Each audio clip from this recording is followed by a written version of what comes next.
Okay, so as I told you earlier, that we are starting off with Krishna's pastimes today, and uh, and this will be our main topic, main discussion now. Like we have covered different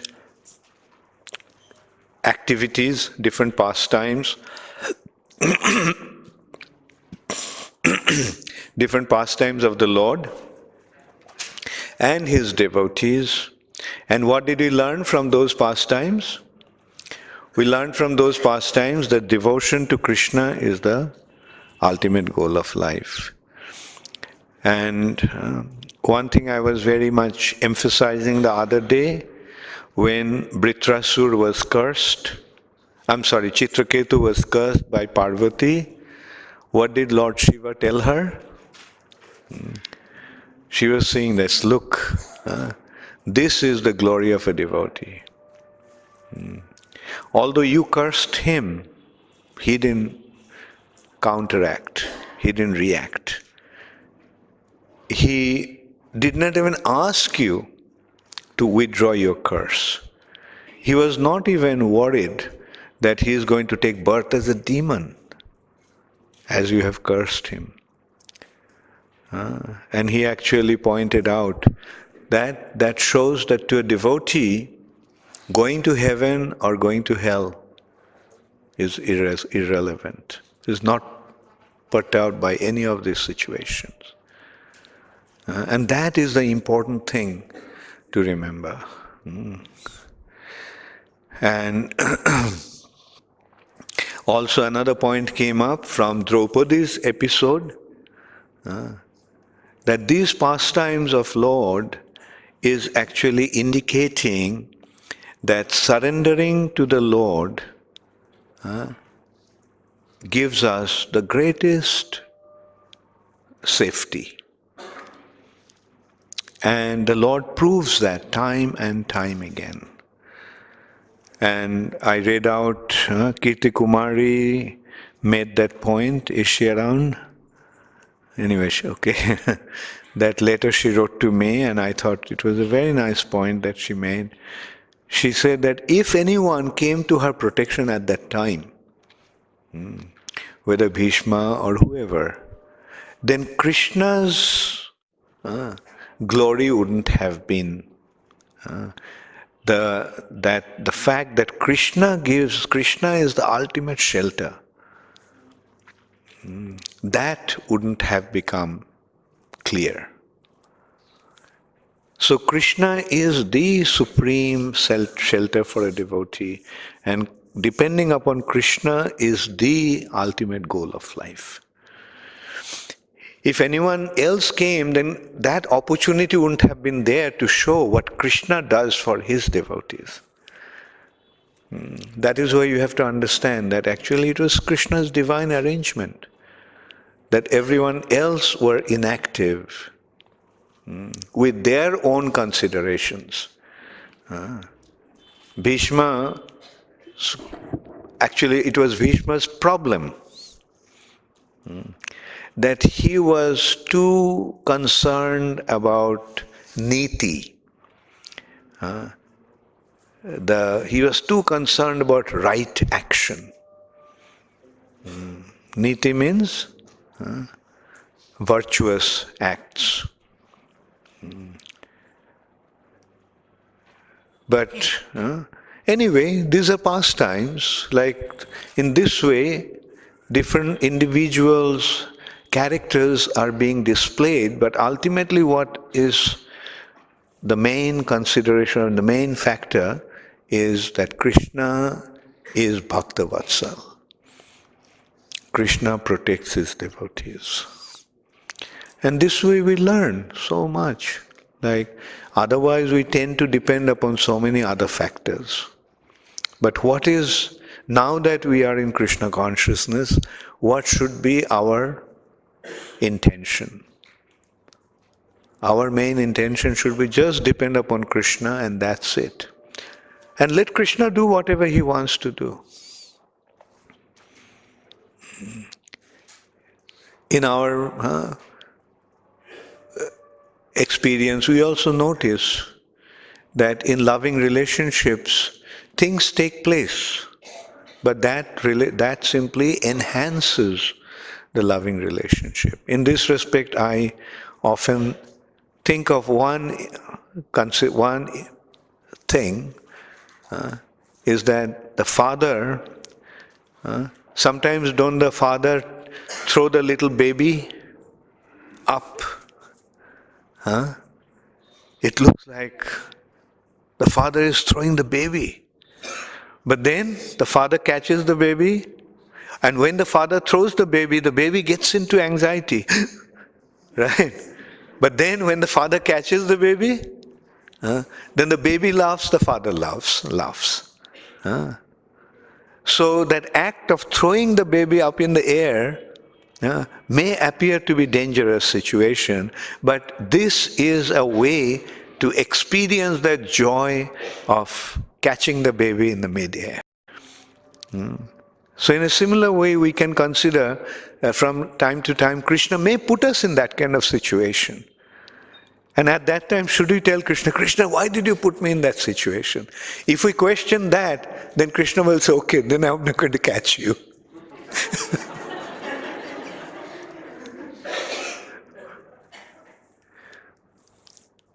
Therefore, our business is simply to depend upon Krishna. And I'm sure everybody goes through these situations. And the more we go through these kind of situations, the better it is for us. And we are seeing in these through these episodes that devotees' lives are not always strewn with the bed of roses. Devotees are put into difficulties, so many difficulties. Look at what happened to Prahlad Maharaj. His own father is making him go through all these extremely dangerous situations. So that way we see how Krishna is the ultimate shelter. We are not in Krishna consciousness to have a pleasant, peaceful life strewn with bed of roses. But we are in to learn how to depend upon Krishna and experience the joy and also the safety of depending upon Krishna. So now we are coming to direct Krishna's pastimes, the Supreme Personality of Godhead. This is the most important chapter of Srimad Bhagavatam, the 10th canto. The 10th canto is considered to be the body, the 10th canto has been considered to be the smiling face of the Supreme Personality of Godhead. Srimad Bhagavatam is the body of the Lord. First two cantos are the legs. The third and fourth cantos are the thighs of the Lord. Fifth canto is the abdomen of the Lord. Sixth canto is the chest of the Lord. Seventh and eighth cantos are the hands of the Lord. Ninth canto is his neck. And 10th canto is his smiling lotus face. I just remembered one thing. The other day before yesterday, I told Subhadra Sundari, who doesn't understand Hindi, make some arrangement for her for someone to translate to her. So any volunteer? Okay. I thought of Shamperi actually. Go, Shamperi, you can. Yeah, Radhaperi was not there at that time. Okay, she is sitting there. Renu, raise your hand. There she is. Thank you, Shamperi.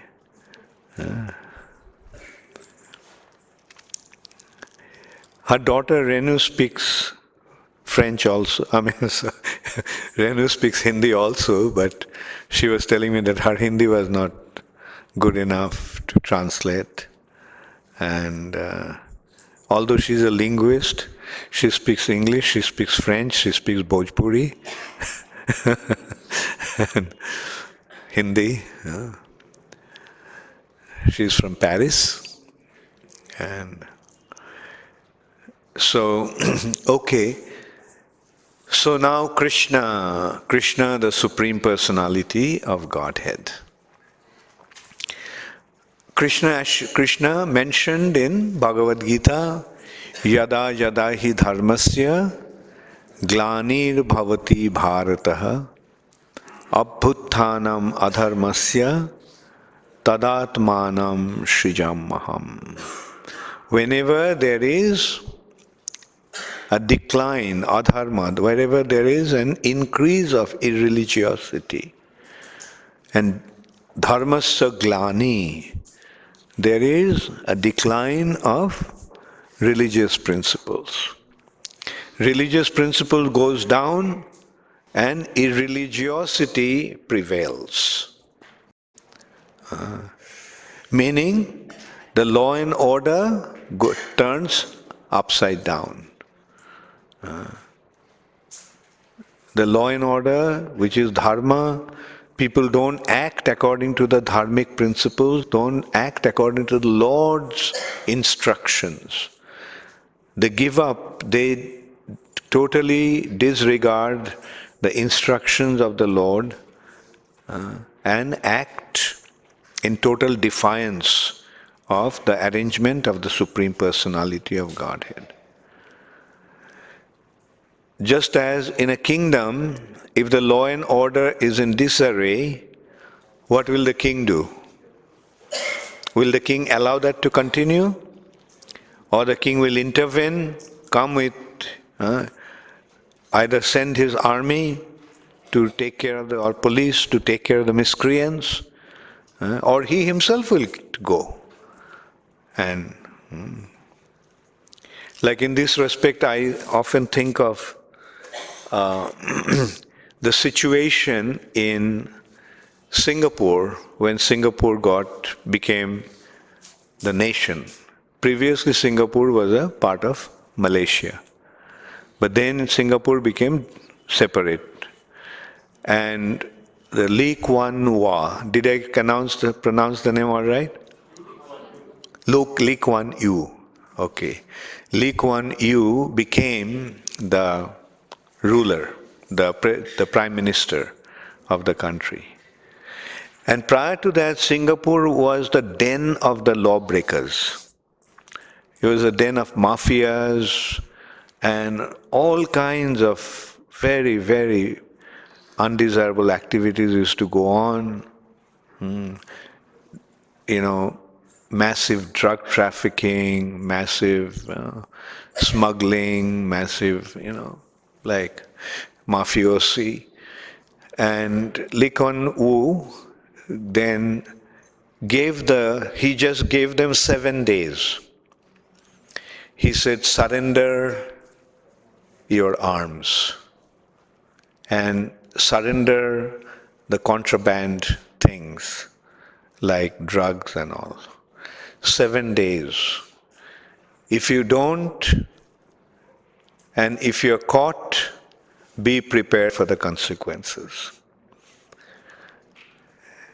And those who did not, what happened? Anyone found with an illegal arm was given death sentence.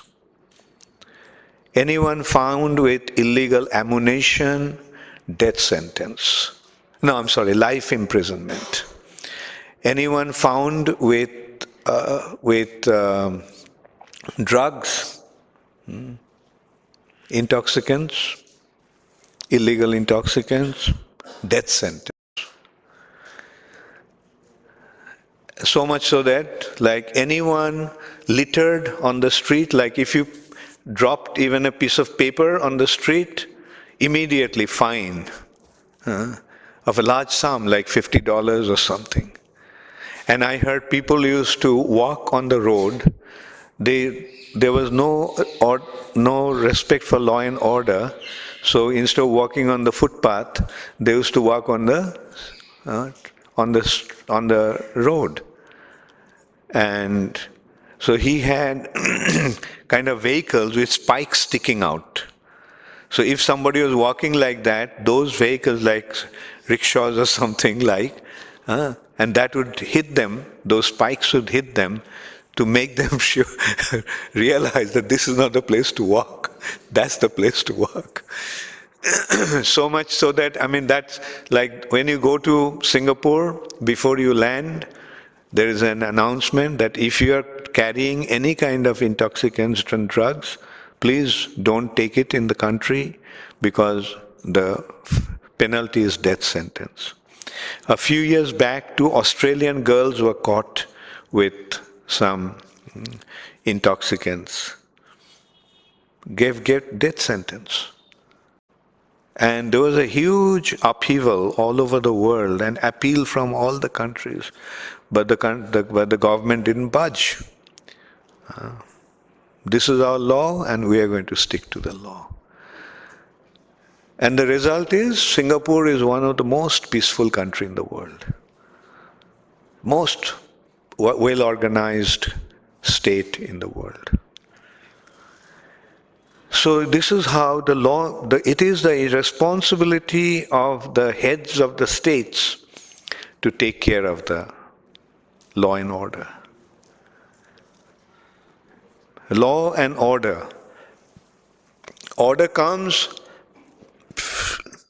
by establishing law. And how do you establish law? Crime and punishment. If there is crime, there is punishment. Then no one will break the law. I think the other day I was mentioning about Afghanistan. In Afghanistan, they have a law that if anyone is caught stealing, then his right hand is chopped off. This is just to mention about just one of the things. And so one English journalist was writing about his experience in Afghanistan, and so he just exclaimed, "Oh, what a terrible punishment." But his friend, Afghan friend, who was actually telling him about that, he said, "But you have been in Afghanistan for so long, did you see a single person with his hand chopped off?" So when the law is so strictly established, then no one will dare to break the law.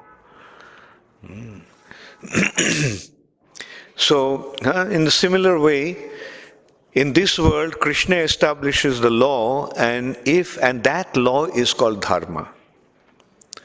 So when people don't abide by that law, then Krishna himself comes and he takes care.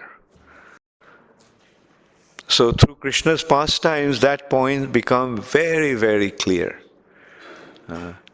He caused so many people to die.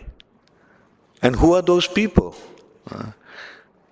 Like just in 18 days' time, about something like, I can't even remember what the number is, few million people were dead in 18 days' time. They are in the battlefield, they're fighting the war, and they are killed. Okay, Jarasandha attacked Krishna, attacked Mathura 17 times. And mind you, in Kurukshetra battle, the total number of military force was 18 Akshohini. Whereas after Kamsa was killed, Jarasandha, who was his father-in-law, Kamsa attacked Krishna or Mathura 17 times, and each time he came with the army of 23 Akshohini. 23 Akshohini. Like much larger than the army that gathered in two sides. Pandava side had 7 Akshavahini, Kaurava side had 11 Akshavahini. Whereas Jarasandha came with 23 Akshavahini soldiers, 17 times, and Krishna wiped it out. 17 times. And in this respect, the question came up, why, and each time Krishna let Jarasandha go. He wiped out his entire army, but he let Jarasandha go. So the question is, that why Krishna spared Jarasandha? Why didn't he kill Jarasandha? The answer is, actually Jarasandha was Krishna's recruiting agents. Jarasandha was Krishna's recruiting agent, and he was collecting all these demons and bringing them to Krishna to slaughter. So that Krishna didn't have to go himself. So Jarasandha brought them to Krishna, and Krishna wiped them out. So this is how Krishna takes care of the miscreants. And by annihilating the miscreants, eventually Krishna establishes the law and order and creates a peaceful situation in this material nature. So a situation became like that at one point. The demoniac kings became so powerful, and they created their army to rule over and control the affairs of this world, so much so that Mother Earth became so burdened. She couldn't tolerate that anymore. She was completely afflicted. She was completely agonized. So she approached Lord Brahma. Please do something about it. Look at my condition. Look at what they're doing to me. So then Brahma saw that he actually cannot rectify that situation. So he admitted that, look, it's beyond my control. These individuals who are creating this chaos all over the world, I cannot really take care of them. So let's go to the Supreme Personality of Godhead, who is lying in the milk ocean. So Brahma went to the Lord Kshirodakshayi Vishnu, who lies in the milk ocean, along with that cow, Mother Earth in the form of a cow, and the demigods. And there he prayed to the Lord, reciting the mantra called Purusha Shukta. And understanding Brahma's concern and Brahma's prayer, Brahma's appeal, the Lord communicated with him. Without appearing in front of him, in his heart he conveyed the message. Don't worry, Brahma, I'm coming. I will come, and you tell all the demigods to take birth in the Jadu family. So Brahma conveyed that message to all the demigods, and the demigods took birth in the Jadu family. At that time. And in the meantime, Devaki got married to Vasudeva. Vasudeva is a very, very pious personality, very wonderful personality, very wise, very self-controlled, and very generous, very wise. And when they were getting married, Kamsa, who was actually the ruler of all these, the leader of all the demons, he defeated all the demons, and all these demons became subordinate to him. He's an extremely powerful person. And he was actually the son of a demon. His father actually is another very wonderful person. He was the king of Mathura. His name was Ugrasen. Ugrasen. Although his father was such a pious person, but Kamsa was a demon. How did it happen? Once, Kamsa's mother, Ugrasen's wife, Padmavati, was strolling in a beautiful garden, and at that time a demon called Drumila saw her and became enchanted by her beauty. And this demon had the power to change himself and assume some other form. So he, being attracted by her, assumed the form of Ugrasen, her husband, and approached her and molested her. And as a result of that, she became pregnant, and the result was this demon, Kamsa, was born. In a way, the son of Ugrasen, but he was actually not his son. And that's why he didn't develop his father's qualities, but he developed the demoniac qualities. So Kamsa was very affectionate towards his cousin, and the Kamsa's relationship with Devaki was, Ugrasen's brother was Devak, and Devak's daughter was Devaki. So Devaki got married to Vasudeva, and Kamsa himself was driving the chariot in order to display his affection towards his sister, to her husband's home. Vasudeva and Devaki were in the chariot and Kamsa was driving. And then an announcement was heard from the sky. A voice spoke that, Kamsa, do you know that the sister that you are carrying so affectionately to her husband's house, he is his, or rather their 8th son is going to kill you.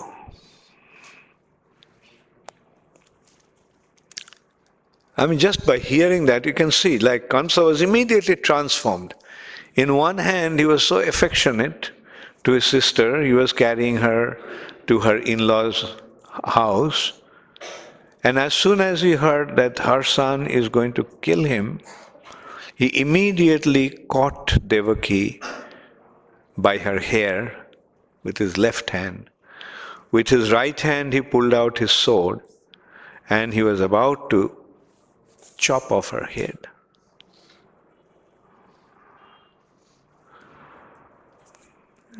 Vasudeva was very wise.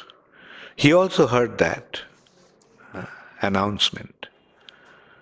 And this kind of announcement is called Daivavani or Akashvani.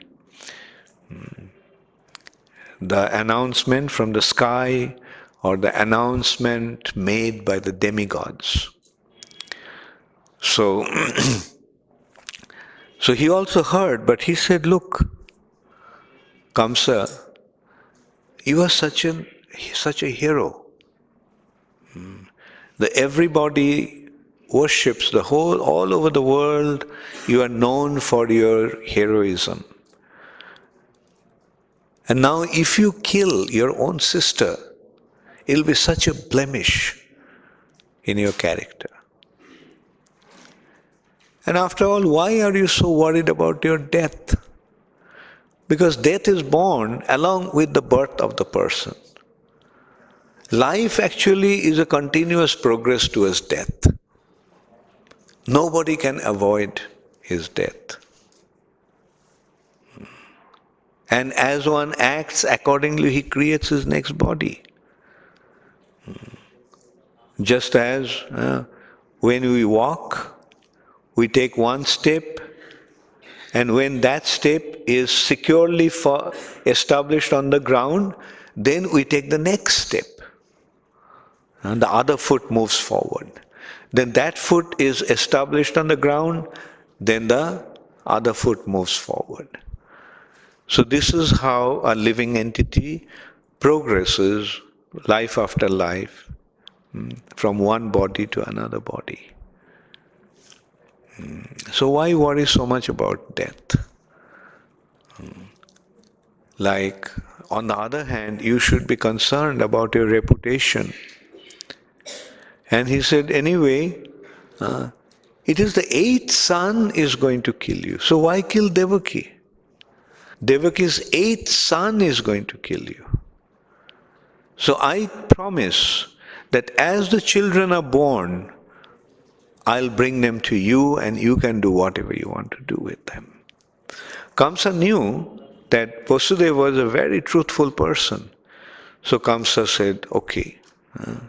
He liked the idea. He is not going to blemish his own reputation, heroic reputation. At the same time, purpose will be served. When the eighth son is born, I will kill him. And so in this way, Kamsa let Devaki and Vasudeva, spared Devaki and Vasudeva. They went back. In course of time, a child was born. And true to his word, Vasudeva took the child, took it to Kamsa. Kamsa was impressed. He knew that Vasudeva was a very truthful person, but he could also recognize that what it takes for a father to bring his newborn baby to somebody when he knows that he is going to kill him. So this is Vasudeva, perfectly situated in the mode of goodness. Actually, Vasudeva, the word Vasudeva means Vishuddha Sattva, pure goodness. And Krishna appears in pure goodness. That's why Krishna appeared as the son of Vasudeva, the personification of pure goodness. In pure goodness, one does not have any selfish consideration. He is perfectly situated in transcendental nature. So Kamsa was impressed and he was touched by this act of Vasudeva. So Kamsa said, look, I have nothing to fear from this child of yours. So take him back. He's the eighth son that I should be afraid of.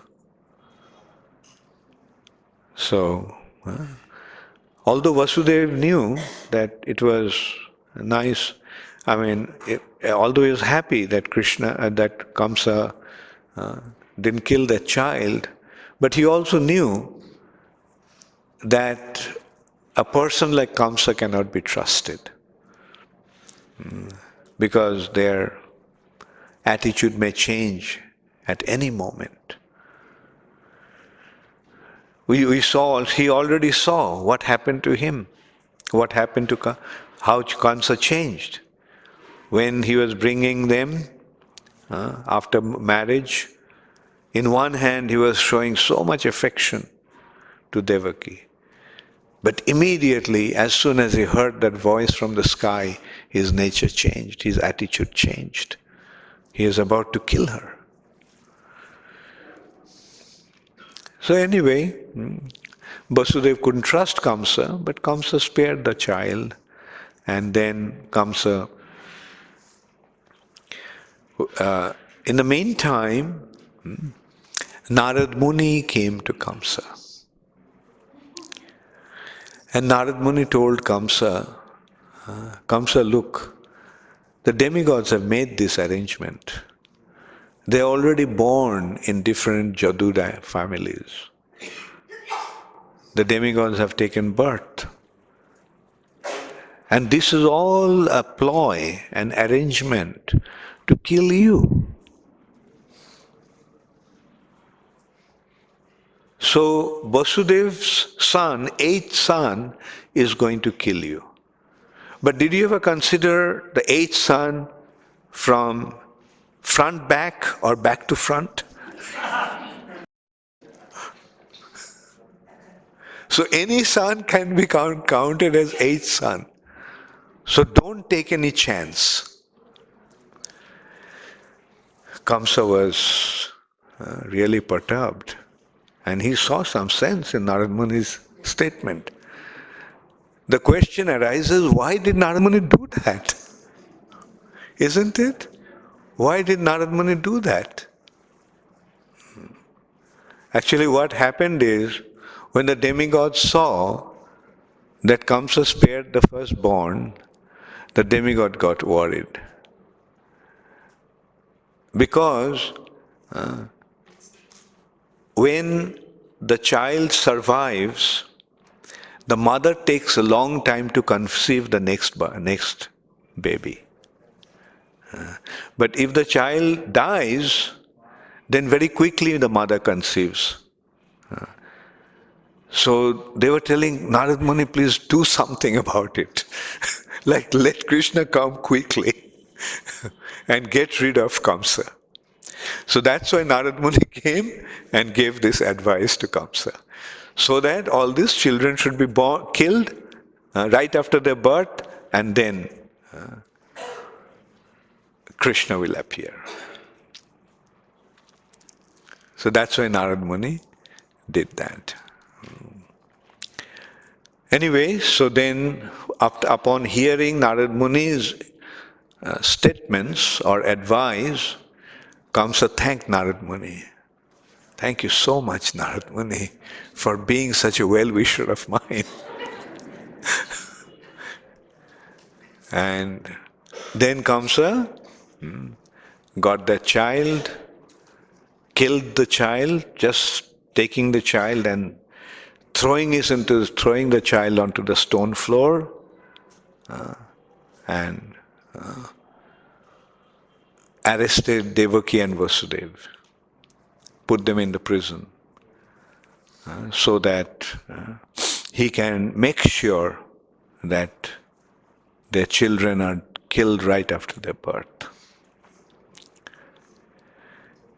Now there is another aspect of this another divine arrangement. Kamsa in his previous life was Kalnemi, a demon.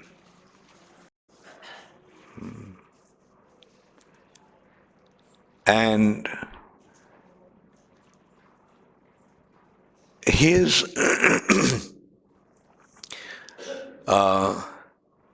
anyway, let's not get into all that. The point is, actually I was thinking that let's stick to Krishna's thing. Let's not sidetrack because it takes up. Anyway, their Kalnemi's sons were Kirtimantas. They were 6 sons, and they were performing austerities to become the king. And that was Hiranyakashipu's time. And Hiranyakashipu cursed that you'll be killed by your own father. And these Kalnemi, these 6 sons, became Kirtimantas, and the demigods made arrangements for the sons to come and be born as Devaki's children. And that's why Kamsa was killing them one after another.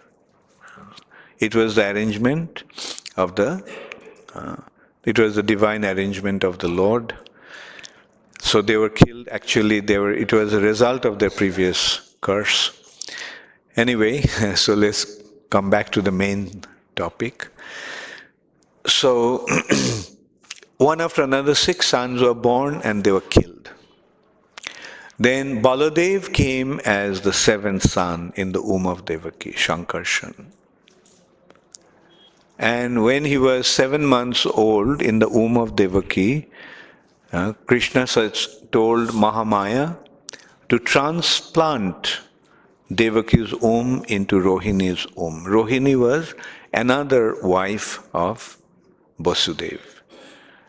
Being troubled by Kamsa, so many of Vasudeva's relatives and wives ran away to different paths to avoid Kamsa's persecution. And Rohini was in Braj, in Vrindavan, in the house of Nanda Maharaj. And on the 7th month of the pregnancy, Shankarshan or Balaram, the 7th pregnancy was transferred to Rohini's womb. But to Kamsa, it seemed that Devaki had a miscarriage. So the general belief was that Devaki had a miscarriage. The 7th child was a miscarriage, and Balaram appeared as the 7th son, and she was transferred to Rohini's womb. Then, as the 8th son, Krishna came. Kamsa could recognize that something is happening now. He saw that after conception, Devaki became so beautiful. She became so effulgent. She looked so divine. So Kamsa could suspect that now Vishnu has come as the son. In one hand, Kamsa was very, very worried. But at the same time, Kamsa started to consider what happened, what to do. Kamsa did not want to kill Devaki. He was afraid. He did consider about killing Devaki, but at the same time he was afraid. So he considered, let the child be born and then I'll kill the child, rather killing Devaki. He was waiting. And this time so much caution was taken. They were not only in a prison, but the arrangement was made that nobody would be able to come near the prison. Even the animals, the birds, could not fly over the prison. But in spite of all that arrangement, the demigods came and started to offer their prayers to Krishna in the womb of Devaki. Beautiful prayers. My Lord, now you have come, and we feel so reassured that you have come to deliver us from our suffering condition. And in due course of time, the baby was born. The child was very beautiful and very unusual. He appeared with his four-armed form. And Vasudeva and Devaki's heart was filled with parental affection. But at the same time, they became afraid that this beautiful child has been born, but now Kamsa will come and kill him. So then the Lord assured them, don't worry. I have come here to kill Kamsa. Nobody can kill me. That miscreant is now going to be taken care of. And he suggested that take me to the house of Nanda Maharaj on the other side of the river, Jamuna. Mother Jashoda also gave birth to a daughter. So you place me and pick the daughter up and bring the daughter back here. And at that time, the chains that bound Vasudeva automatically fell off from his hands and feet. the doors of the prison became wide open. All the guards and the sentries fell asleep. Vasudeva picked up the child and walked out of the prison. And there was a torrential rain. And Anantashesha appeared there and spread his hood over Vasudev's head to protect him from the rain. When Vasudev came to the river, he found that the river was in full spate, completely. The water was flowing with a tremendous current, and the water was overflowing from the banks. And he became worried how to cross the river. But then he saw a small jackal. Jackal's height is about this high. Came and started to walk in front of him across the river. So Vasudeva felt, wow, the river is not that deep. This jackal, this fox is walking. So he also started to follow the jackal. And it was true, water was only ankle deep. But when he came to the midstream, then all of a sudden the baby fell out of his hand. And the current was so strong and he was in total anxiety. Where to find the baby, where did the baby go? And he started to look for the baby and he couldn't find the baby. And naturally, by this current, the baby must have been swept away. Vasudeva started to cry. But then all of a sudden, he touched the baby, picked him up. What happened? Jamuna Devi felt Krishna came so close and I won't get a chance to play with him. And as a result of that, Krishna fell out of his hand and Jamuna played with Krishna for a while and then went back to Vasudeva's lap. Vasudeva came to the house of Nanda Maharaj. It was midnight, past midnight. Everyone was fast asleep. Even Mother Jashoda was fast asleep. And he went to the room and he found there's a beautiful little baby girl. So he placed Krishna next to Mother Jashoda and picked up the baby girl and came back to Mathura. And as soon as he came back, he put the chains on his hands and feet, the doors closed, the baby started to cry, and all the sentries woke up. They immediately ran up to Kamsa. The child has been born, the child has been born. Kamsa, although he was waiting for this time, for this news, but as soon as he heard that, he started to shake out of intense fear, and uncontrollable fear overpowered him. He had long hair. The warriors carry long hairs like the Sikhs do. They don't cut their hairs because the hair acts as a helmet. Hair and turban.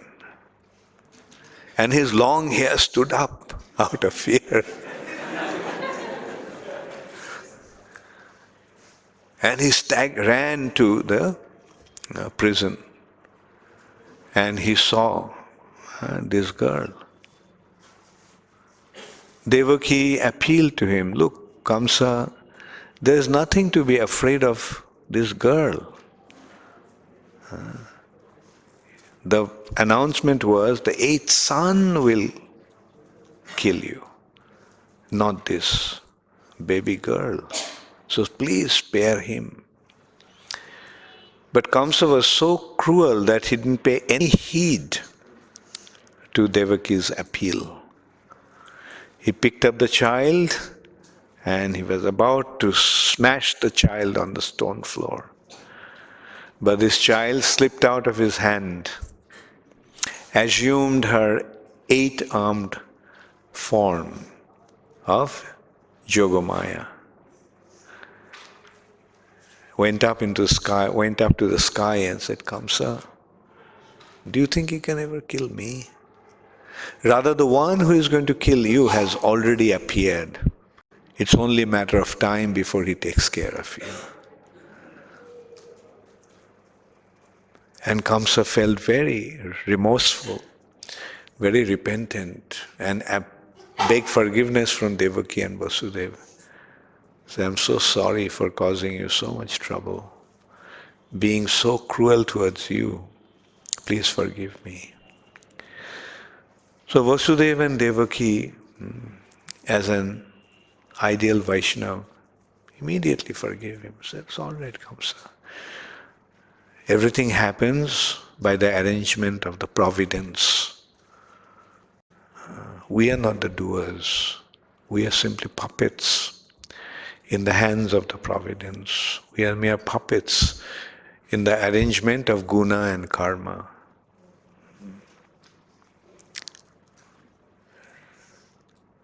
So Kamsa went back, very thoughtful, very worried, and extremely afraid.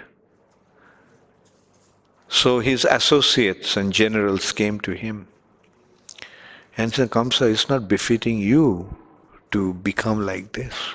Why are you afraid? Look at your power. You have controlled, you have brought all the powerful individuals in this planet under your control.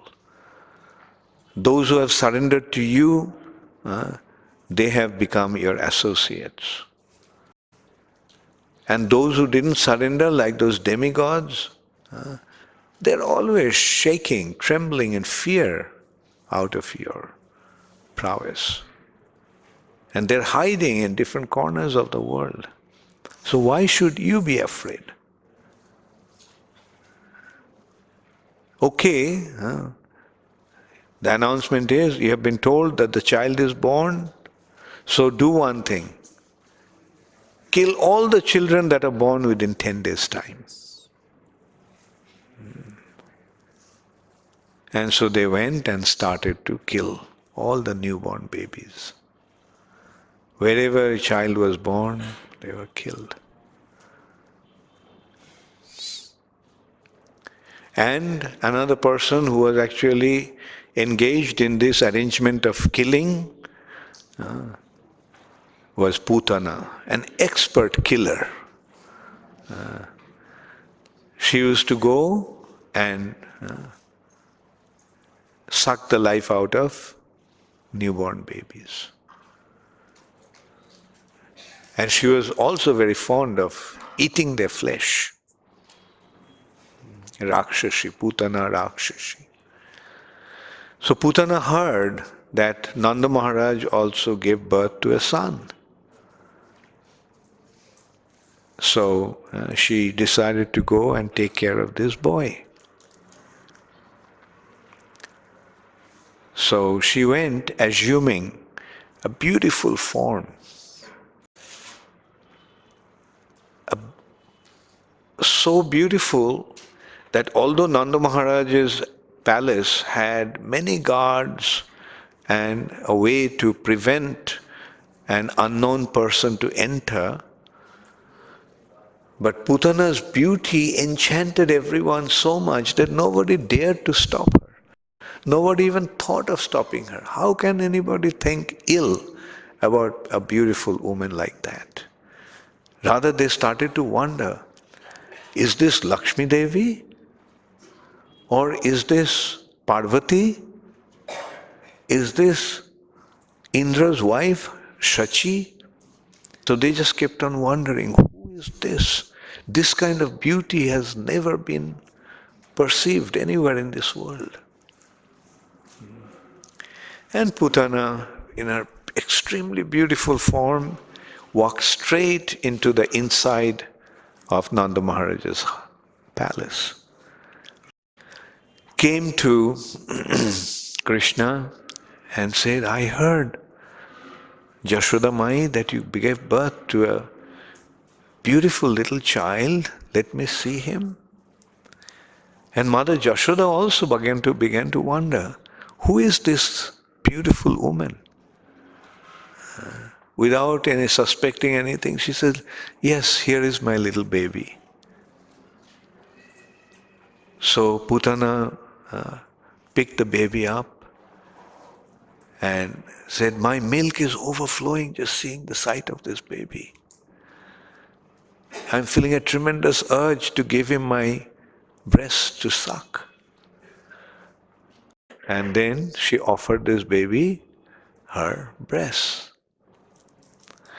But her breast was filled with poison, the most deadly poison, Kalkut. Krishna knew why she came. Krishna knew everything. And Krishna felt bad. The first one that I have to kill is a woman. But what can be done? So Krishna closed his eyes. He didn't want to see this. He felt bad that he has to kill a woman. And when Putana gave Krishna her breast, Krishna just sucked her life air out of her body. Through this act of sucking her breast. Putana tried to get rid of the child. She was in intense pain.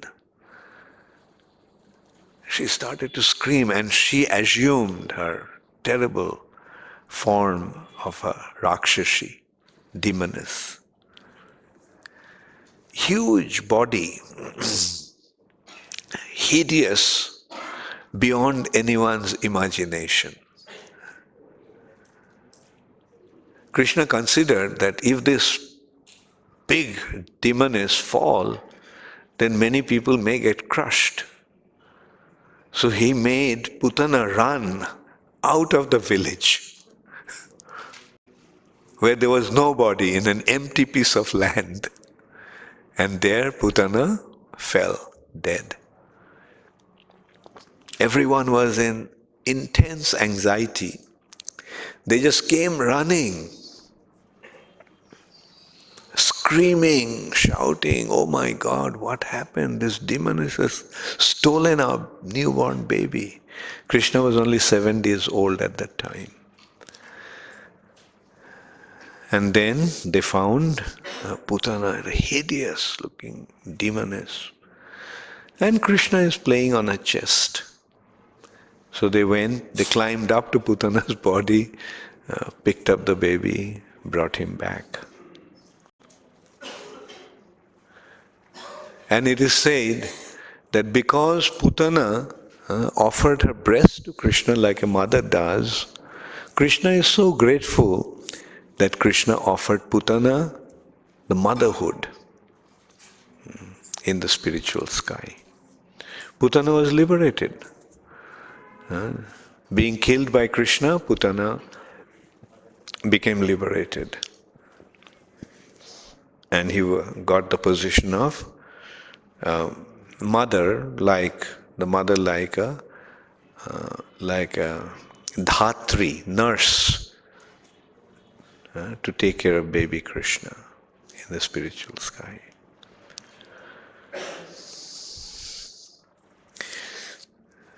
Kamsa realized that now I can see anyone who could kill Putana is not an ordinary person. So now Kamsa could identify where Devaki's 8th son actually was. Then comes a sent one demon called Sakatasura.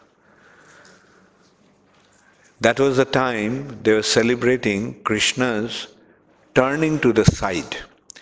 The baby first lies on his back. But then after some time, it turns to its side. So that is also an occasion to celebrate in the Vedic culture. Then the next thing is the baby now learns to crawl on his hands and feet. And that is called Janu Chankraman, crawling. And so this is how different aspects are celebrated through different festivities. So it was a festivity. Everyone was called. See, the baby now turns to its side. And so such big occasion, so many guests came and so much to arrange. So at one point, Mother Jashoda kept baby Krishna under a cart, bullock cart. But the cart was full of utensils for transport. She thought it's a safe place. Underneath the cart, she made a bed for Krishna and kept him lying there. Krishna was sleeping. At some point, Krishna just woke up and he just touched the side of the cart with his foot, and the cart collapsed. And this cart was actually a demon, and demon came in the form, and just by kicking him, Krishna killed him. But everyone saw that the cart broke and all the utensils, heavy utensils, just fell, making a tremendous sound. And so everyone came running. Mother Jashoda was in anxiety that under this cart I kept my baby. And then when they came, she found that although the cart broke, but Krishna was perfectly safe. Nothing happened to him. Everything fell around him. Nothing fell on top of him. And some little boys were there. So they said, it all happened because Krishna touched the side of the cart with his foot. They couldn't understand how a little baby's foot touched the cart and the cart collapsed. And so then Kamsa thought who to send. So Putana is dead, Sakatasura is dead now. So Kamsa called Trinavartasura, another terrible demon who can assume any form. And said, Trinavarta, this little child is too much. You are the most powerful demon. Please go and take care of the child. And Trinavarta considered that Putana came. Putana was very powerful. But Putana came assuming a form.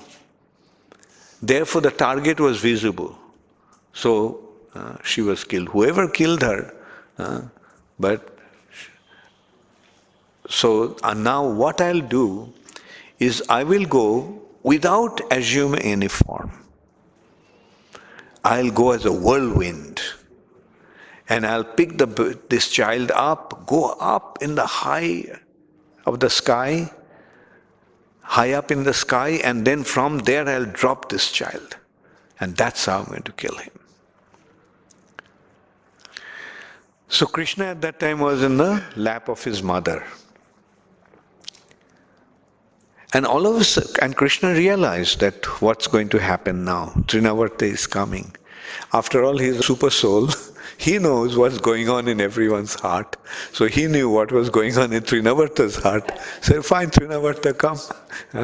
Let's have some fun.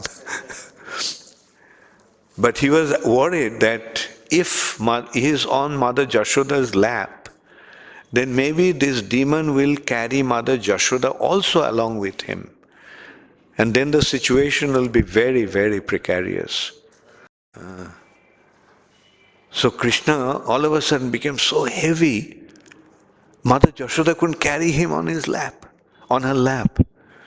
So she felt, surprising, what's happening, but I can't carry this baby.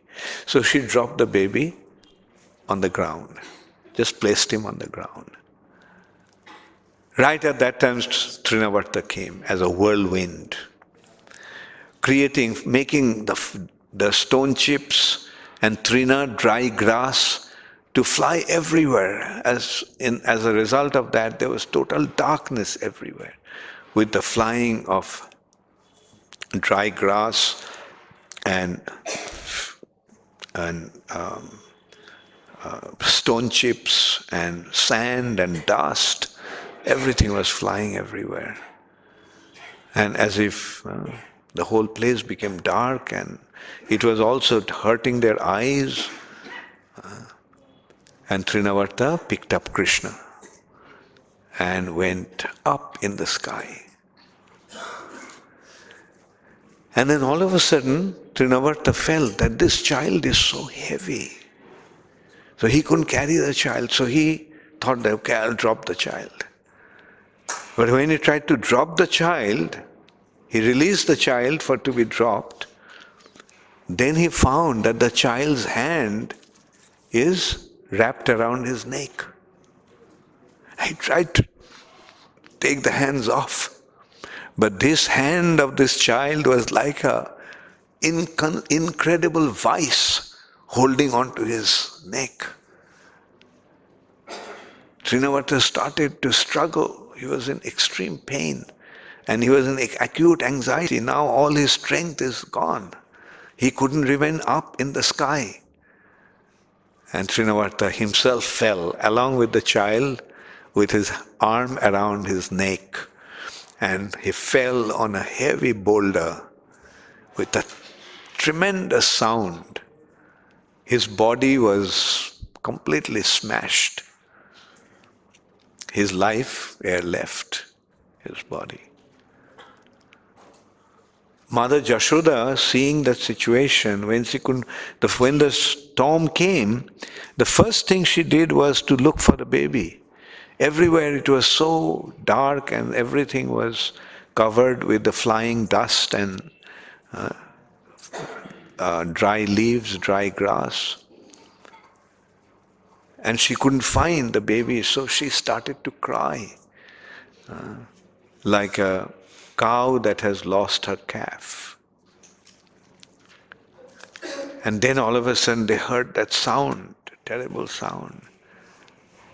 And they ran there and they found this terrible demon with a huge body. His body has been smashed, falling from the height. And Krishna is happily playing on his chest. Baby Krishna.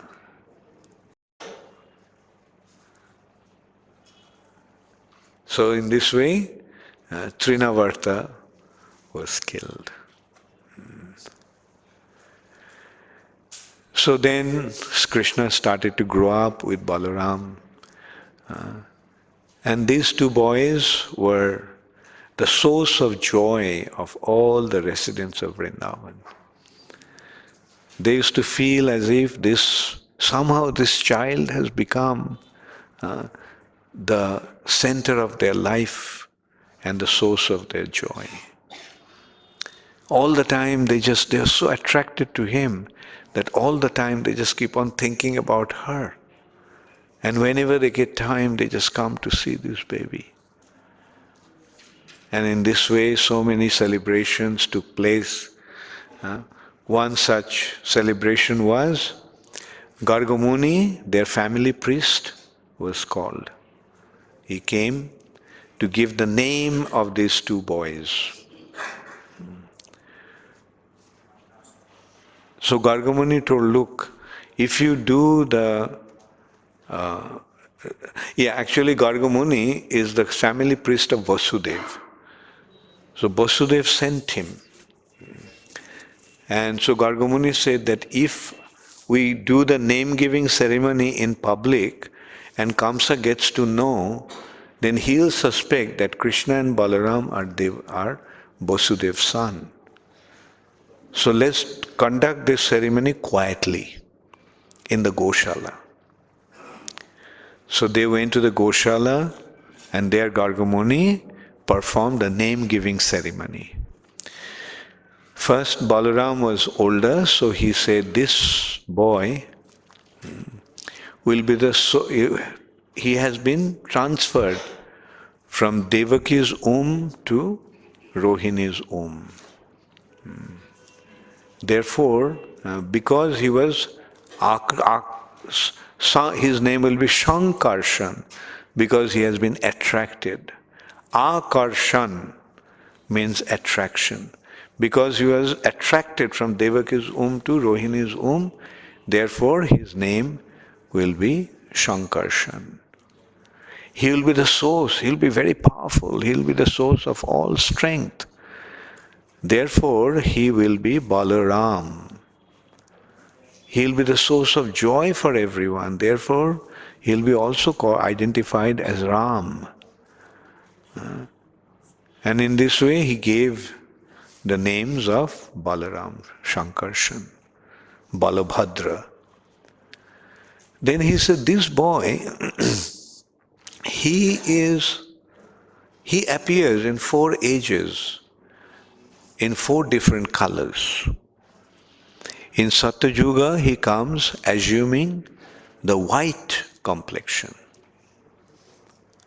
In Treta Yuga, he appears assuming the red complexion.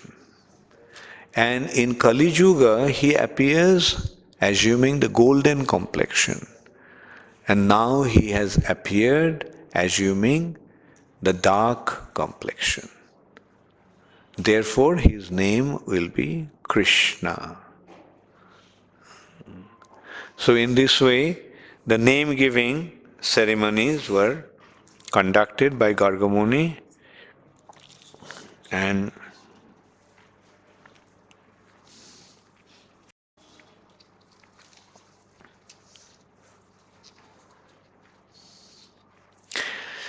so now the names were given, and then gradually Krishna grew to be 5 years old. And this child is very, very naughty. Therefore, he is known as, his name is Krishna.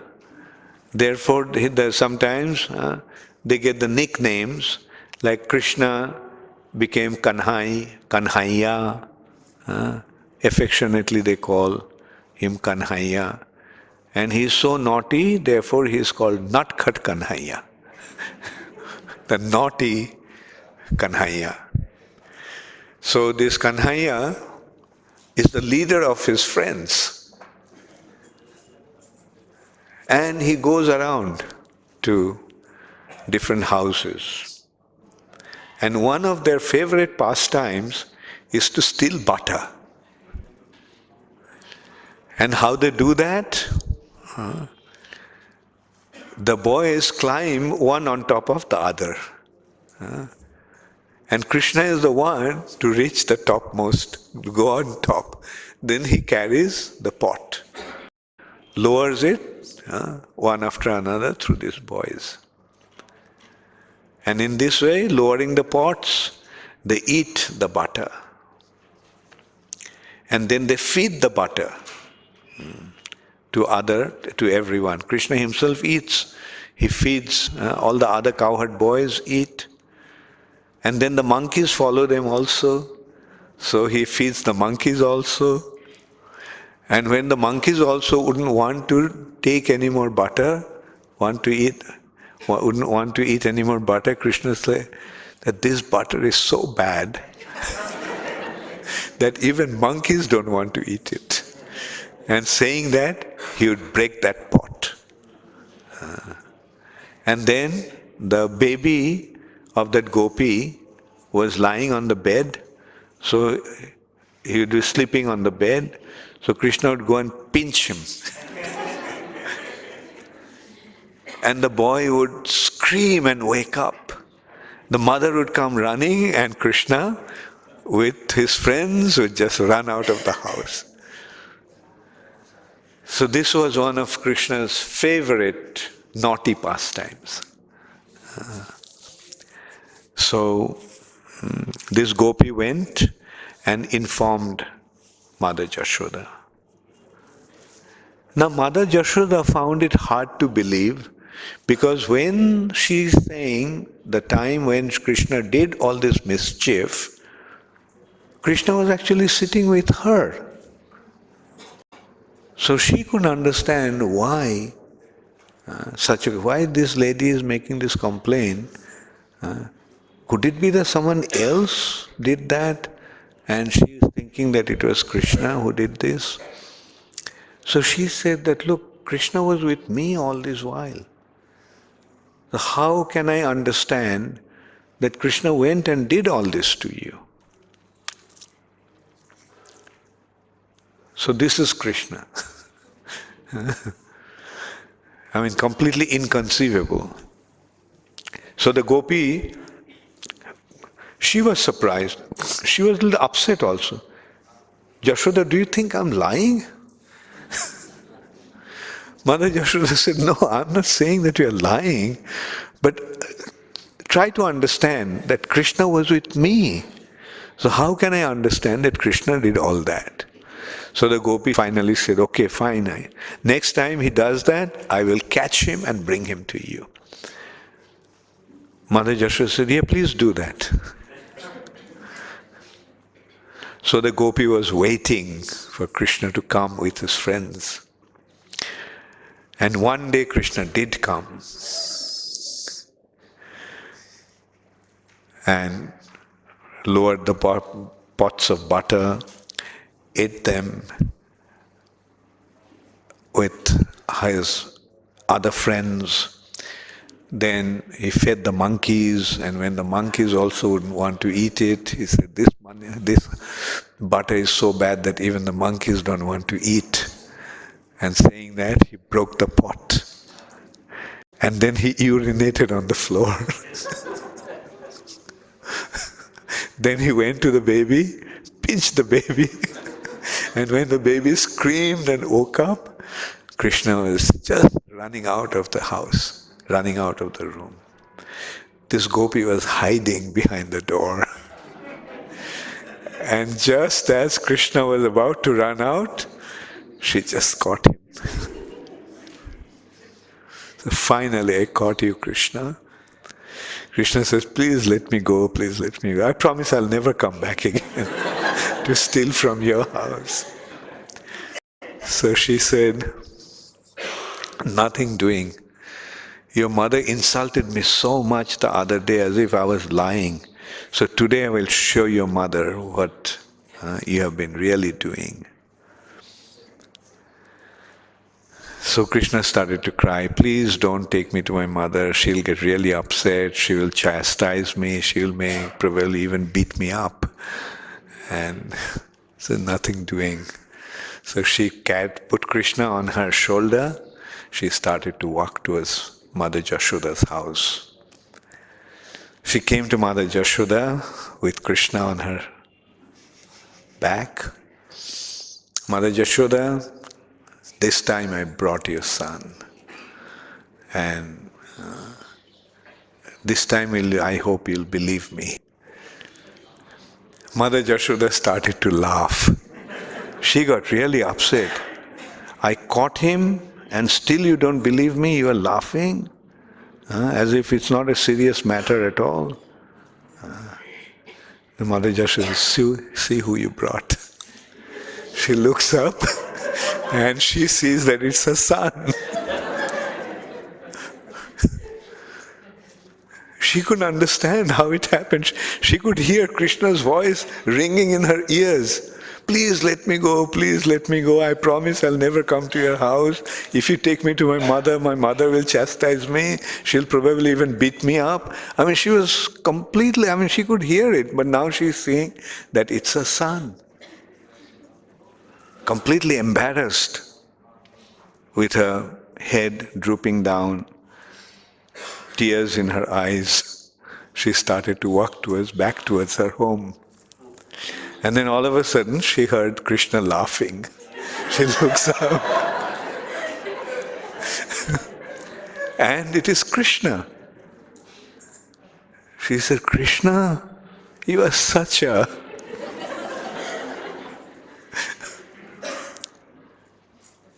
I mean, you embarrassed me in such a way in front of your mother. Like you assumed the form of my son.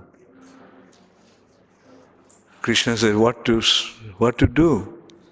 Somehow I had to save myself. So I had to do something.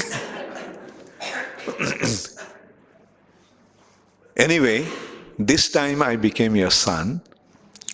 Next time you catch me and bring me to my mother, I'll become your husband.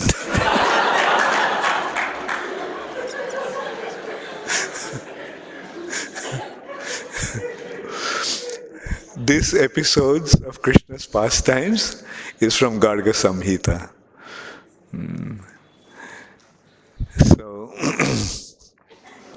So this is how Krishna was playing his pastimes. Not that Krishna was always naughty. Sometimes Krishna was very, very wonderful. One day, Krishna saw that a lady is vending fruits, saying, I have the best fruits in the world. Whoever wants these fruits, please come and take these fruits. So hearing that, Krishna thought of getting the fruits. And he saw that whenever somebody needed something to buy, they would take some rice or something and barter it. Those days there was no purchasing as such. Those days the system was a bartering. They would give some grains or give something that the other person may need, and this is how they would exchange. So Krishna wanted to have the fruits. So he called that fruit vendor, Falwali. Can you please give me some fruits? And she came, and Krishna got some rice. In his small hands he brought some rice, and half the rice fell off while he was carrying. And he says that, please take this rice and give me the fruits. This Falwali's heart already melted, seeing the beautiful child. She felt like she could offer everything to this little child. And she offered fruits, as much as he could carry. Filled up both his hands. And she kept on walking.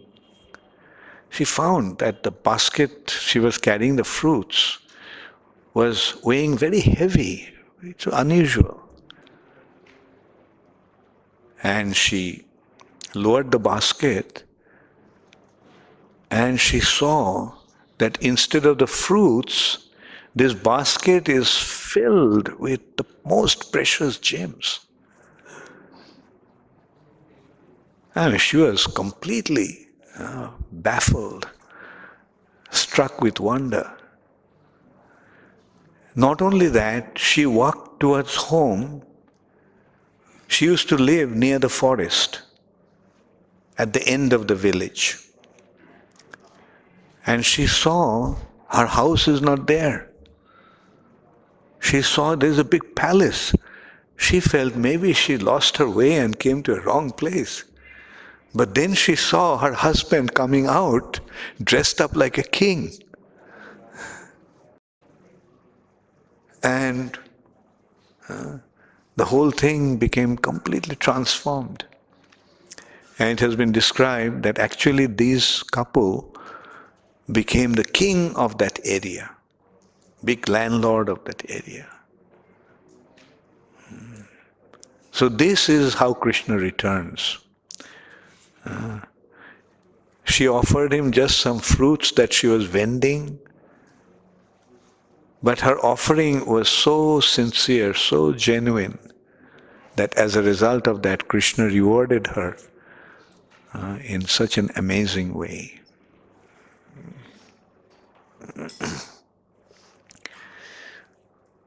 So Mother Jashoda, after hearing these complaints, she began to wonder, maybe there is some truth behind what these ladies are saying. Because they can't be lying, they're respectable ladies, and why they should lie unnecessarily? So Mother Jashoda started to think that maybe the butter in my house is not tasty enough. That's why Krishna goes to steal butter from the other houses where the butter is more tasty than my butter.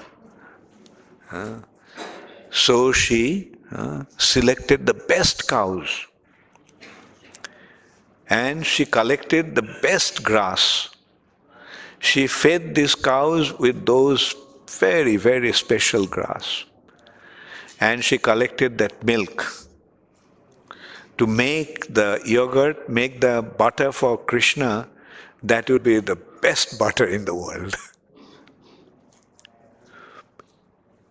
So she had that milk boiling on the fire, and in the meantime she was churning the yogurt to get the butter. And at that time Krishna came, and Krishna just came and put his arms, held his mother's leg, and so Mother Jashoda could understand why Krishna came. And Mother Jashoda also felt such affection that she stopped churning the butter, picked up Krishna, and started to breastfeed Krishna. Mind you, Krishna was 5 years old, and still Mother Jashoda was breastfeeding him. According to the Vedic culture, the mother should breastfeed the child as long as she can. Because it is the mother's milk that creates the character of the child. So therefore the mothers in the Vedic culture has been advised to offer the milk to the babies even up to the age of 5 years. So Krishna was happily drinking his mother's milk.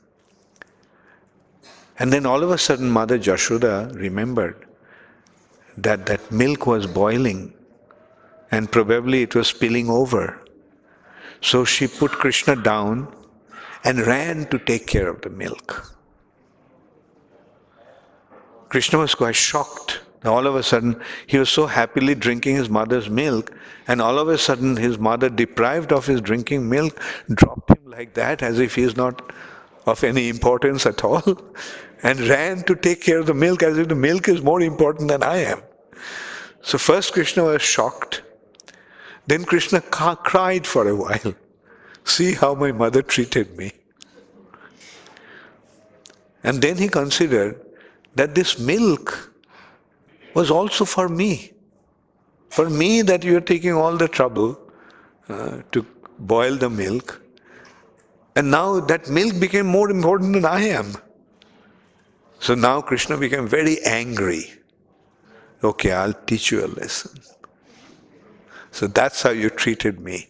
He picked up a stone there and broke that churning pot made of clay. Then he went to the next room. He got that mortar in which they usually grind grains, the grinding mortar. He dragged the mortar near to that the place where the butter pots were hanging from the rafts, and he climbed up and he was trying to get that pot down. In the meantime, Mother Jashoda came to this room and she found the mess in that room. The pot broken, the water, the milk and the yogurt and butter just flooding the room, and Krishna is not there. So she came to the next room. And seeing Mother Jashoda coming, Krishna jumped out of the mortar and ran. Jashoda bhi aluk halad dhavamanam. Seeing Mother Jashoda coming, Krishna aluk halad. From that grinding mortar, he jumped out and ran. Dhavamanam. And Mother Jashoda also, okay, I'll show you, you naughty boy. She picked up a cane. That is actually for separating the butter from the yogurt. And she ran after Krishna. Krishna is running, Mother Jashoda is running. Finally, Mother Jashoda caught him. And now seeing Mother Jashoda with a stick in her hand, Krishna became afraid. And he started to cry. Rudantang muhur netram jugmang mrijantam karambhuja jugmena satanka netram. With the back of his hands, he started to wipe the tears and looking at his mother with a frightened eyes. Mother Jashoda felt that this is not good to frighten the child. Maybe he's afraid seeing the stick, so she dropped the stick. But she felt that this naughty child must be punished, otherwise he won't learn a lesson. So thinking that, she decided to tie him up to the same mortar on which he was climbing to steal the butter. And as you know, Mother Jashoda tried to tie him up with a rope, but this rope was 2 inches too short. Not 2 inches, 1 inch too short, 2 fingers too short. Then she got more ropes, more ropes. It's always 2 inches too short. So then Mother Jashoda became completely tired, completely exhausted. She was sweating. It took her such an effort. So finally she managed to tie Krishna. Krishna thought, my mother is exhausted, okay. Now let her tie me down. So then Krishna allowed Mother Jashoda to tie him up to that mortar. And Mother Jashoda went to do her daily chores and in the kitchen. She thought, this boy, this baby will be tied up like that. And she said, let your father come and see what you have done, and he will untie this rope. Saying that, she left, thinking that this boy will be just sitting here tied up to the mortar. But Krishna didn't like to be tied up like that for too long. He thought he made that mortar fall. So when the mortar falls, it's like 2 wheels. And he's tied up to the mortar. So he started to drag the mortar. And he found a new game. He started to go around with the mortar, tied up to the mortar. And he went, and all the boys were there. They also started to feel very excited. Wow, Krishna, you found a new game. We'll also get some mortars and play the game like that. And while going around like that in the courtyard, Krishna saw that there are 2 big trees, Jamalarjun, 2 Arjun trees. So Krishna thought, let me go through them. And when Krishna went through them, he passed through, all right, but the mortar got stuck. Krishna pulled, and 2 trees just fell with a terrible sound. And hearing the sound, everyone came running. And they found Krishna. Those 2 trees fell, and Krishna is in the middle, unhurt. And that was the anxiety. What happened? These trees fell for no rhyme or reason. There was no storm, there was no wind, there was no thunder. How come these trees fell all of a sudden? Such huge trees. And they were afraid that, well, Krishna was there. Did he get hurt? He could have got crushed under these trees. And these little boys who were there, they said what actually happened. The mortar got stuck, and as Krishna pulled, the two trees got uprooted.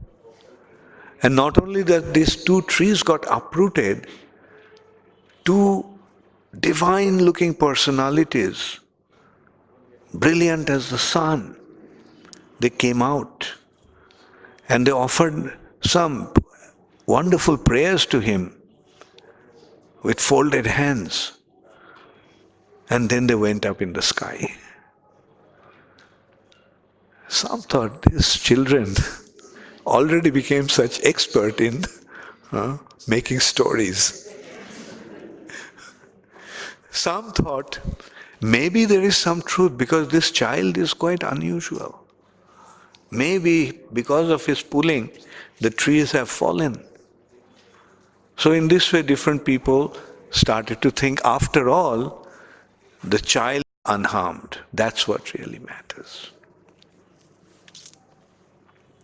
Now, who are these two divine-looking personalities that came out of this? Nalakuver and Manigriv, two sons of Kuvera. Once they were sporting with some apsaras in heaven. They were sporting in the water, naked, and completely drunk, completely intoxicated. At that time, Narad Muni was passing by. And seeing Narad Muni, all the girls came and covered themselves. But these two boys were so drunk, totally intoxicated, that they didn't have any external consciousness. They just kept on standing there, naked in front of Narad Muni, totally devoid of shame. Shamelessly, they just kept on standing there. Seeing them, Narad Muni felt that these characters are not qualified to stay in heaven. So let them take birth in the earth planet as two trees, so that they learn their lesson. They are standing unconscious, naked, so let them stand naked through storm and rain and sun and winter as a tree. So he cursed them, become trees, go down to earth and become trees. So then when they heard the curse, they came back to their senses. They fell at Narad Muni's feet. Please, please, don't curse us like that. Please withdraw your curse. Narad Muni said that my words are not going to go in vain. Whatever comes out of my mouth is bound to happen. But you will be born as trees in the house of Nanda Maharaj. And when Krishna comes, you will be delivered by his touch, by his divine mercy. And as a result of that, these two personalities, Nalakuver and Manigriv, became two huge Arjun trees in the courtyard of Nanda Maharaj. Kuberatma jo baddha murtaiva jadvat taya mochito bhakti bhajo kritocha tatha prema bhakting sakang me prajacha namokshegraho mesti damodareha. O Damodar, just the way you delivered these two sons of Kuvera, please deliver me also from this material existence. I don't want anything else. So, iti driksha lilabhir ananda kunde shaghoshang nimajjantam akhapayantam. In this way, through his wonderful, wonderful pastimes, Swalilabhir, Krishna submerges his devotees in an ocean of ecstasy. Ananda Kunde, Nimajjantam Saghoshang. Shaghoshang means his devotees. So we can see Krishna's pastimes are actually designed or meant for drowning his devotees in an ocean of ecstasy. So, I wanted to cover Krishna's entire, and mostly Krishna's Kaumar Lila from up to the age of 5. But anyway, I could not. There are a few others left. Try to cover them tomorrow. Let me see. Krishna's pastimes have Kaumar Lila, Poganda Lila, that is 1 to 5, 6 to 10, 10 to 15. And then Krishna doesn't grow. That is Krishna's eternal form, Navakishore. So, thank you all very much.